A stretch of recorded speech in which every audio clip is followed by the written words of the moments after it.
ওই যে আমি বলেছিলাম যে নিজের থেকে নিজের ঘর সংসার গোছাতে বেশিই ভালো লাগে আমার। হ্যালো এভরিওয়ান, আসসালামু আলাইকুম। This is Saima from Saima Sultana page. কেমন আছেন সবাই? আলহামদুলিল্লাহ, আমি তো ভালো আছি। আর আপনাদের সাথে আমি আজকে একটা কিউট জিনিস শেয়ার করব। কাছের জাত দুইটা আমি বাবার বাড়ির থেকে আনছিলাম এবার আসার সময়।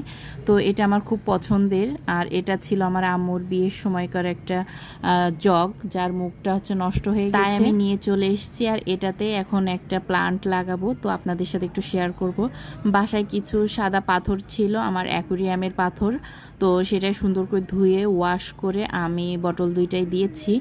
আর আর এটা নিশ্চয়ই কোনো একটা কেচাপের হচ্ছে যার জন্য মানে এর ইয়েটা দেখতে অনেক সুন্দর কাছের, তো এটাও নিয়ে আসছিলাম।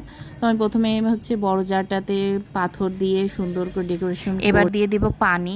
আর পানিটা দেওয়ার পর হচ্ছে পাথর, যেহেতু পাথর আমি ধুয়ে দিয়েছি, তারপর একটু সাদা সাদা ময়লাটা ছিল, পরে পানিটা আবার চেঞ্জ করে দিব।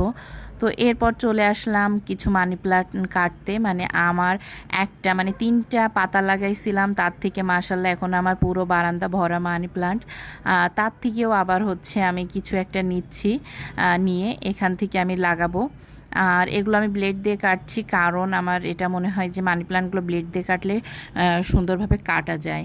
তো এখান থেকেও একটা নিয়ে টোটালটাই লাগাবো, আর সেটা অবশ্যই আপনাদের সাথে দেখাবো। একটু মায়া করছিল, তারপরও কেটে ফেললাম, কিছু করার নেই। আর এই তো দিয়ে দিলাম আমার প্রথম জারটাতে। আর দেখুন এত সুন্দর লাগছে।